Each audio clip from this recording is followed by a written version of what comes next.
If you keep up your present disciplines and keep up the present pace that you're on, where will you be in 5 years? Boy, it's easy to say, hey, I haven't really thought about that. So now make this note. In 5 years, here's the probability.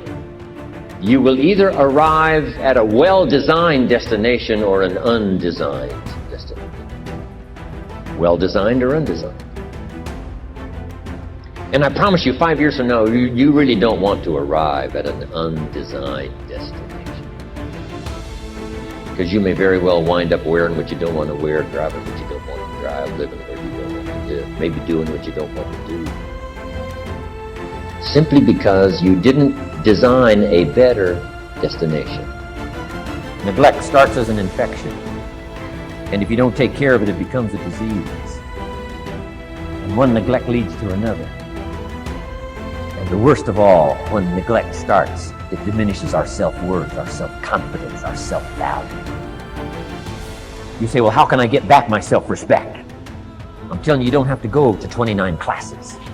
All you have to do is start the smallest discipline that now corresponds to your own philosophy, like I should, and I could, and I will. No longer will I let neglect stack up on me so that I will have the sorry scenario 6 years from now, giving some excuse instead of celebrating my progress. That's the key to discipline. Okay?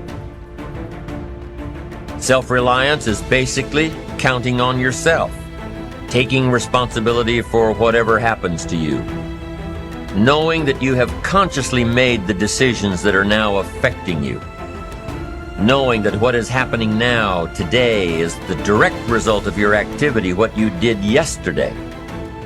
Now, being self-reliant doesn't mean you can't work with others or trust others.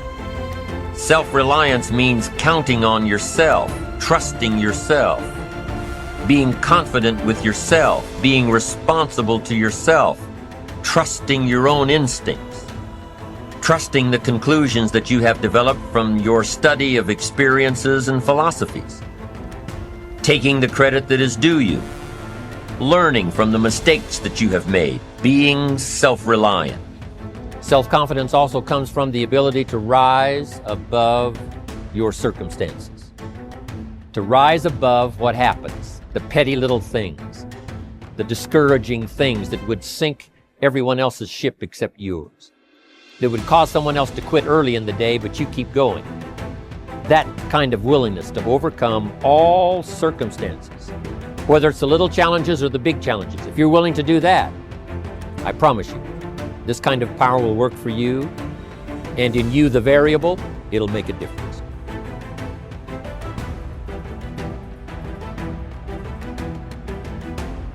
Notice how you feel. If you are hesitant, resistant, or just don't want to change, ask yourself why. What old belief are you holding on to? This is not a time to scold yourself. Just notice what is going on and what belief rises to the surface. That is the one that has been causing you a lot of trouble. Can you recognize where it came from?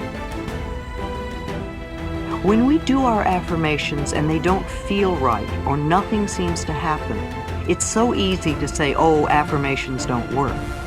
It's not that the affirmations don't work. It's that we need to do another step before we begin the affirmations.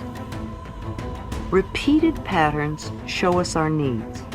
For every habit we have, for every experience we go through over and over, for every pattern we repeat, there is a need within us for it. The need corresponds to some belief we have. If there were not a need, then we wouldn't have it, do it, or be it. There is something within us that needs the fat, the poor relationships, the failures, the cigarettes, the anger, the poverty, or abuse, or whatever it is that's a problem for us. How many times have we said, I won't ever do that again?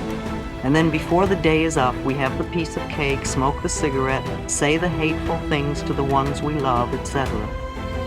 Then we compound the whole problem by angrily saying to ourselves, oh, you have no willpower, no discipline, you're just weak. This only adds to the load of guilt we already carry. It has nothing to do with willpower or discipline. Whatever we are trying to release in our lives is just a symptom, an outer effect. Trying to eliminate the symptom without working on dissolving the cause is useless. The moment we release our willpower or discipline, the symptom crops up again. I say to clients, there must be a need in you for this condition or you wouldn't have it. Let's go back a step and work on the willingness to release the need.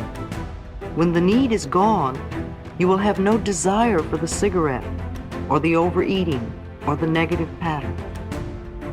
One of the first affirmations to use is, I am willing to release the need for the resistance or the headache or the constipation or the excess weight or the lack of money or whatever.